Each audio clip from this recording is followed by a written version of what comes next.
Зимой морозы стояли лютые. Воздух казался хрустальным, а деревья были покрыты инеем. Именно в один из таких холодных дней произошла эта история. Совершенно случайно одна женщина заметила маленького дрожащего песика, сидящего на ледяном бетоне у магазина. Он сидел тихо, молча, поджимая то одну лапу, то другую, будто пытаясь хоть как-то согреться. Было видно, что он ужасно замерз. Женщина рассказала, что, проходя мимо, обратила внимание на этого кроху, а рядом увидела детей, которые сыпанули ему горсть сухого корма. Но песик даже не посмотрел на еду, настолько плохо ему было. Когда женщина зашла в магазин и спросила у продавца о собаке, та лишь пожала плечами, никто раньше не видел этого малыша. Никто не знал, откуда он появился. Одна из местных жительниц предположила, что пес мог потеряться или быть привезенным кем-то и брошенным. Но, к сожалению, узнать правду уже не получится.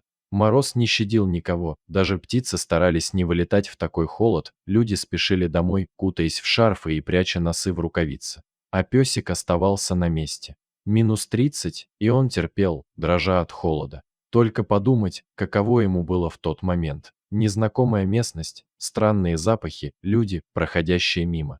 Все это пугало его. Женщина не смогла пройти мимо, ее сердце разрывалось. Она села в машину, чтобы поискать приюты для пса, пока ее дочь была на занятиях. Каково же было ее разочарование, когда она узнала, что все частные приюты переполнены, а муниципальный принимает животных только для отлова. О спасении там и речи не идет. Она позвонила мне. Я держу небольшой домашний приют, но на тот момент в нем уже было около 380 животных. Возможностей принимать новых у нас почти не оставалось, но я не смог отказать. По телефону женщина рассказала, что глаза у собаки полностью белые, и он, вероятно, ничего не видит. От этого становилось еще страшнее. Слепой песик, брошенный на морозе, не зная, куда идти и что делать. Он просто сидел и прислушивался, надеясь, что хозяин вернется. Но никто так и не пришел. Я сразу согласился забрать его, потому что других шансов на выживание у него не было. Иногда ты понимаешь, что именно в этот момент являешься для кого-то единственной надеждой. Женщина не могла оставить пса у себя даже на передержку. Она назвала много причин, но пообещала отвезти его ко мне. Мы договорились встретиться на парковке у магазина, потому что снегопад сделал дороги к моему дому практически непроходимыми. Когда женщина привезла пса, я сразу понял, он будет Тишкой. Это имя пришло в голову мгновенно, пес был тихим, кротким, совсем не проявлял агрессии. Он сидел на полу машины, свернувшись клубком, и дрожал. Она взяла его на руки и передала мне. Тишка был в ужасном состоянии. Он еще отходил от мороза, все его тело дрожало. Когда я посадил его на сиденье рядом с водителем и включил подогрев, он просто жался в комок и замер. Я смотрел в его белые, незрячие глаза и думал о том, сколько горя ему пришлось пережить.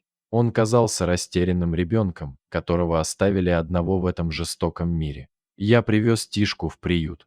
Здесь живут такие же, как он, никому не нужные, забытые животные. Когда-то они были кому-то дороги, но теперь стали для людей, словно старые игрушки, которые выбросили после того, как наигрались. Я старался согреть Тишку, утешить его, обнимал и шептал ему, что теперь он в безопасности. Он сидел тихо, как будто собирался расплакаться от всех своих обид, от боли и холода, которые пришлось пережить. Прошло время, и Тишка начал привыкать к жизни в приюте. Он все еще не видит, но теперь он в тепле, сыт и окружен заботой. У него есть друзья, такие же хвостики, как он сам.